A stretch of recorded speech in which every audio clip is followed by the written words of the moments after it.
Bonjour, je m'appelle David Vauclair, bienvenue à Au cœur du monde pour ce 144e numéro. Voici les 5 nouvelles de relations internationales qui ont pu retenir votre attention et la mienne.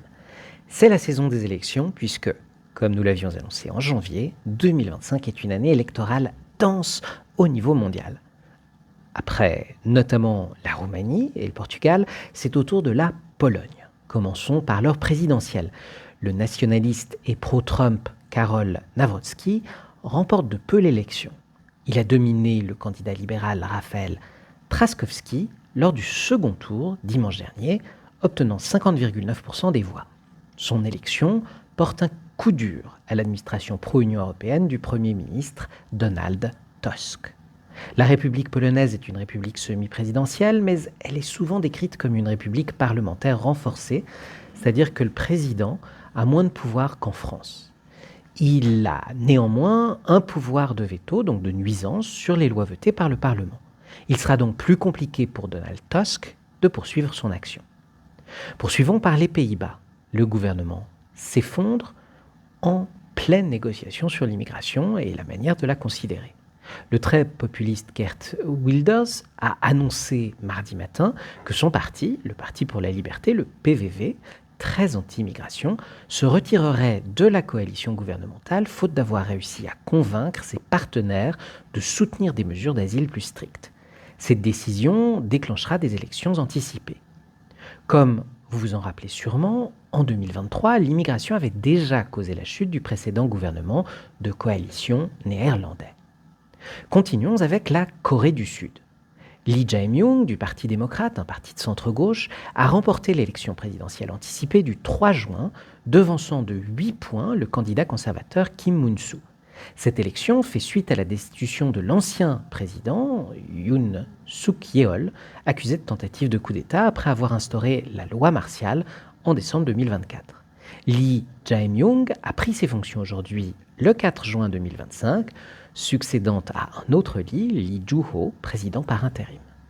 Lee prévoit d'augmenter les dépenses publiques, de renforcer la protection sociale et de réguler davantage les grands conglomérats, les chaebol.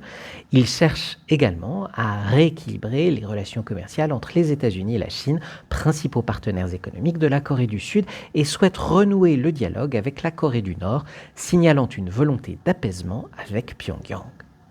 Achevons avec l'intensification des opérations militaires en Ukraine, tandis qu'aucun progrès significatif n'a été réalisé à l'issue des pourparlers d'Istanbul.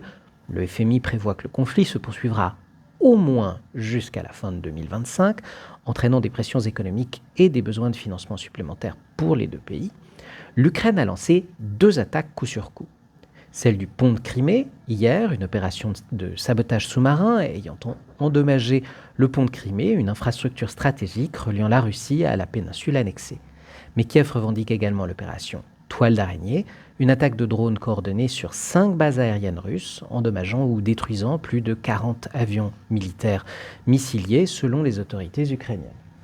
Pour résumer, 117 drones ont atteint des cibles situées jusqu'à 4300 km de la frontière russo-ukrainienne, au-delà de la réussite d'une opération finement menée.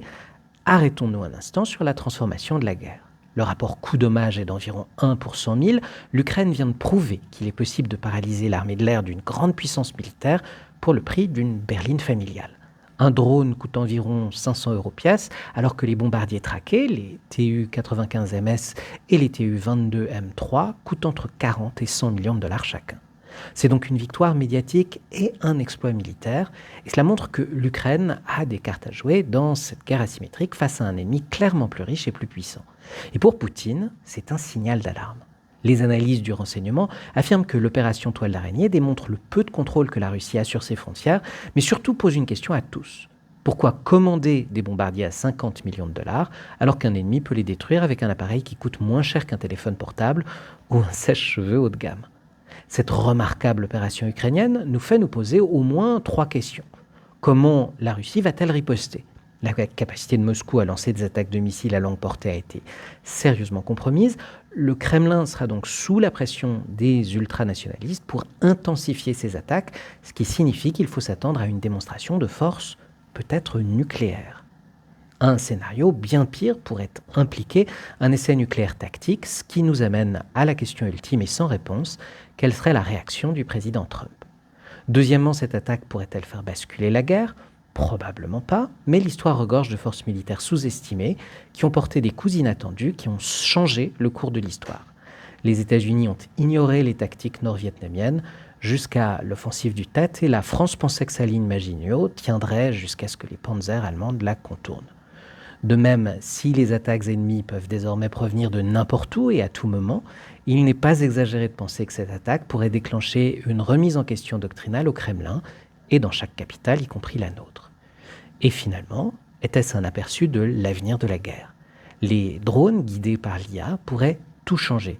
Imaginez des drones grand public à 500 €, capables de penser par eux-mêmes, sans pilote humain, passer clandestinement par-delà les frontières, attendant des mois le moment idéal pour frapper. Tous les responsables de la défense, mais les Russes en particulier, vont se demander avec inquiétude combien de boîtes en bois lambda, petits chevaux de Troie, se trouvent encore sur leur territoire. Enfin, Brice Oligui Nguema, le président du Gabon, a annoncé que le pays cesserait toutes ses exportations de manganèse d'ici 2029. Ce minerai essentiel à la production d'acier inoxydable et de batteries constitue pourtant une source de revenus essentielle du pays, aux côtés des ventes de pétrole et de bois. Cette initiative, dans ce pays de 2,3 millions d'habitants, l'un des plus riches d'Afrique, vise à développer une politique industrielle ambitieuse basée sur la transformation locale des matières premières, l'augmentation des compétences de la main-d'œuvre nationale, la maîtrise des chaînes de valeur technologiques et la consolidation des recettes fiscales, pour citer le gouvernement. Et voici pour ce 144e numéro. N'oubliez pas que local et international se mêlent toujours plus et que de nombreux sujets s'entrecroisent. Pour bien comprendre notre actualité, je vous encourage donc à 3 choses. Demandez ce qu'il y a dans cette boîte en bois, participez aux élections si vous le pouvez et si vous voulez un dirigeant qui vous ressemble, mais surtout écoutez les podcasts de compétences et développement comme ceux de l'IFAC, de l'IDREA, d'IET, de 3A, de l'IDRAC, de Subdecom ou de Vivamundi, qui devraient vous éclairer, vous divertir sur les grands thèmes poursuivis par ces écoles.